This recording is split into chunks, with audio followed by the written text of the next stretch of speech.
ya rabbal alamin. Nah, yang pertama untuk absen dulu ya.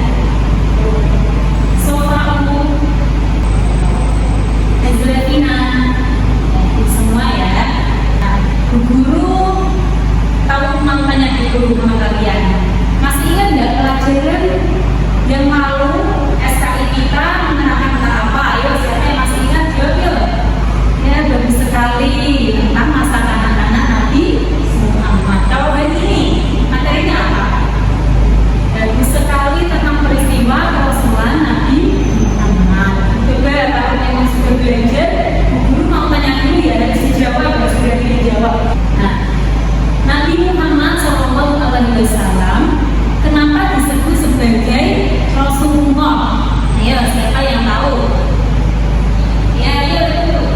Yang angkat tangan, dan siapa namanya? Dan Nafisa, ya, ayo. Iya, betul sekali. Karena Nabi Muhammad diutus oleh Allah Subhanahu wa Ta'ala untuk menyampaikan wahyu kepada seluruh umat manusia. Nah, ayo lagi dulu tanya lagi, ayo gantian yang sini ya. Semua boleh jawab, kalau tahu jawabannya harus dijawab. Apa perbedaan Nabi dan Rasul? Ayo. Ya, ayo. Apa boleh satu orang Nabi, satu orang Rasul? Boleh. Iya, apa? Ya, betul sekali. Kalau Nabi itu diberi wahyu oleh Allah untuk dirinya sendiri, sedangkan kalau Rasul diberikan wahyu oleh Allah untuk dirinya sendiri dan disampaikan kepada seluruh umat manusia.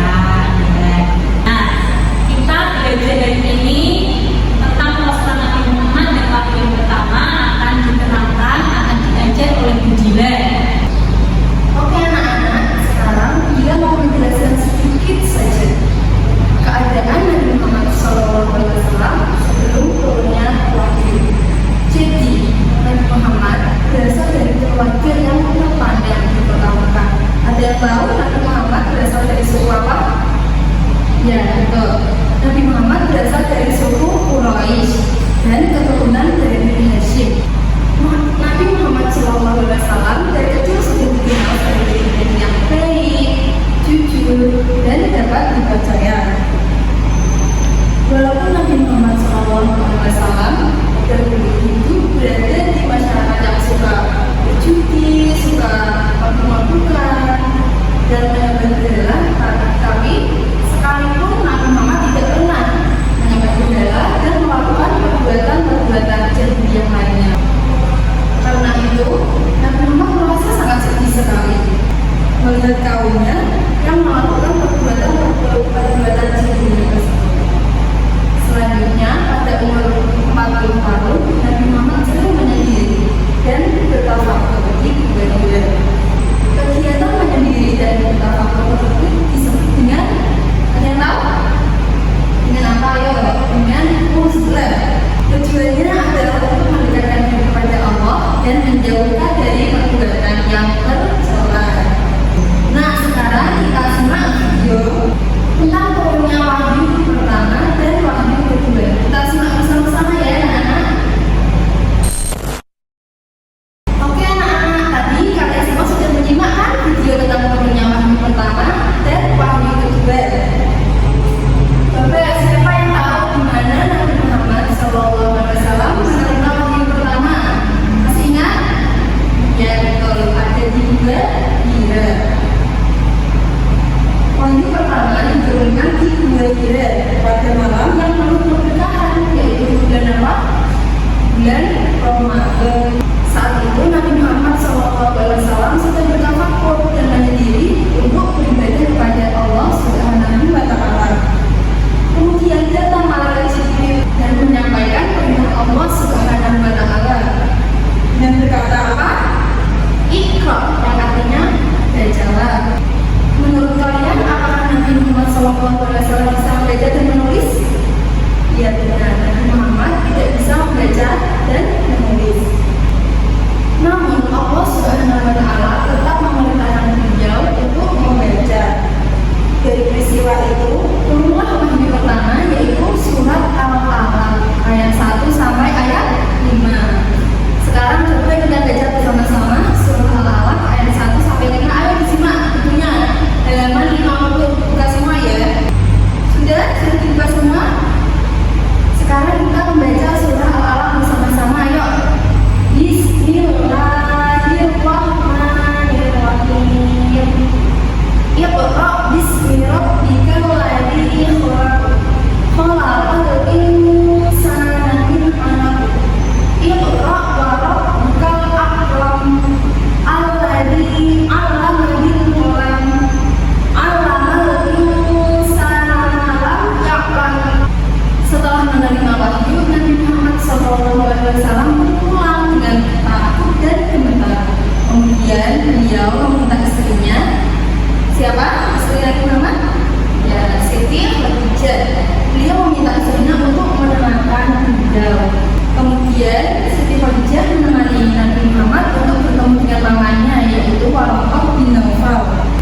yang menjelaskan bahwa peristiwa tersebut adalah tanda Nabi Muhammad SAW telah diangkat sebagai Nabi dan Rasul. Nah sekarang memasuki materi yang kedua, yaitu Nabi Muhammad menerima wahyu yang kedua. Ada yang sudah tahu apa belum?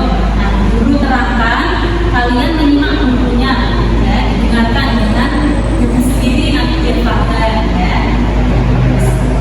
Nah, wahyu yang kedua yaitu surah Al-Mudaththir.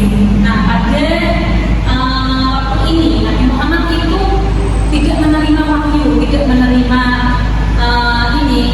wahyu atau utusan dari Allah dalam beberapa waktu.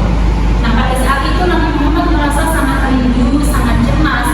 Kenapa kok Allah tidak memberikan utusan lagi kepada seperti itu? Nabi Muhammad merasa gelisah, tidak seperti biasanya.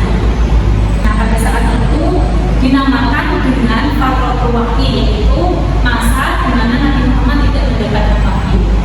Nah, setelah beberapa waktu tidak menerima wahyu, tiba-tiba Nabi Muhammad SAW mendengar suara dari langit yang sangat lembut. Nah, Nabi Muhammad itu takjub dan kaget. Ternyata suara tersebut adalah malaikat Jibril. Nah, malaikat Jibril itu terlihat di atas langit yang sangat besar dan sangat menakjubkan. Nah, Nabi Muhammad kan pada saat tadi dijelaskan beliau menerima wahyu yang pertama kan hanya bentuk suara malaikat Jibril. Nabi Muhammad belum pernah melihat dan mengetahui bagaimana sih wujud dari malaikat Jibril tersebut.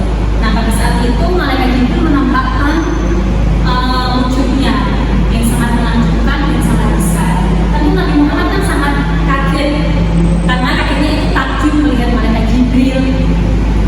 Terus Nabi Muhammad itu buru-buru keluar karena merasa gentar dan takut tadi. Lalu Nabi Muhammad menemui istrinya, yaitu Siti Khadijah. Nah, Nabi Muhammad SAW segera diselimuti karena merasa kedinginan karena saking takjubnya dan kagetnya melihat wujud malaikat Jibril. Nah, setelah Nabi Muhammad SAW pulang menemui Siti Khadijah, Nabi Muhammad berkata kepada istrinya Siti Khadijah, Zamiluni, itu artinya selimutilah aku, selimutilah aku. Nah, pada saat Nabi Muhammad sudah diselimuti dalam keadaan tertidur, malaikat Jibril turun memberikan wahyu dari Allah Subhanahu wa Ta'ala, yaitu surah Al-Mudaththir ayat 1 sampai 7. Nah, ayo sebelum guru lanjutkan materinya, baca dulu ya untuk dari sini. Itu waktu bukunya ada halaman 59 tadi yang disimak ayat 1 sampai 7. Ayo ayat 1, yo ya ayyuhal mudaththir, yo qum fa'anzir wa rabbaka fakabbir wa siyabaka fatahhir wa rujza fahjur wa la tamnun tastakbir wa li rabbika fasbir. Nah, dari ayat-ayat tersebut Allah itu menjelaskan, mengandung makna bahwasanya Allah itu menyuruh Nabi Muhammad SAW untuk mengaturkan kebaikan kepada umat manusia, untuk memberikan dakwah kepada manusia, untuk segera berhenti dari berbuat dosa. Itulah kandungan dari surah Al-Mudaththir ayat 1 sampai 7.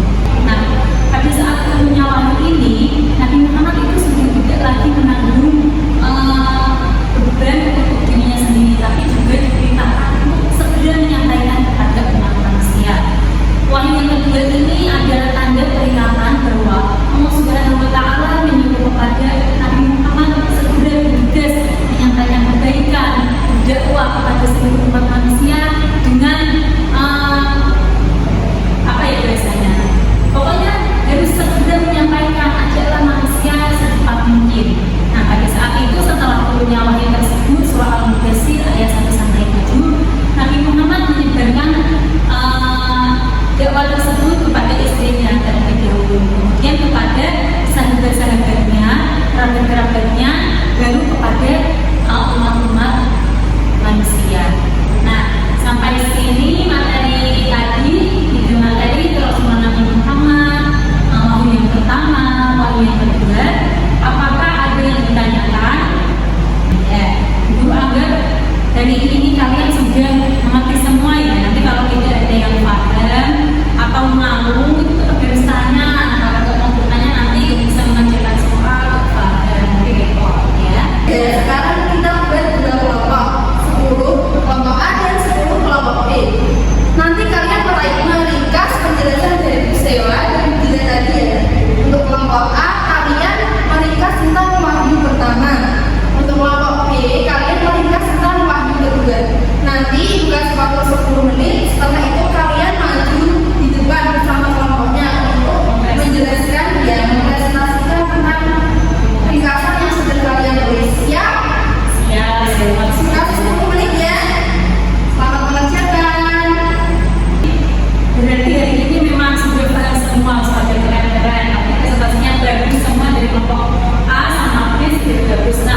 minutes later.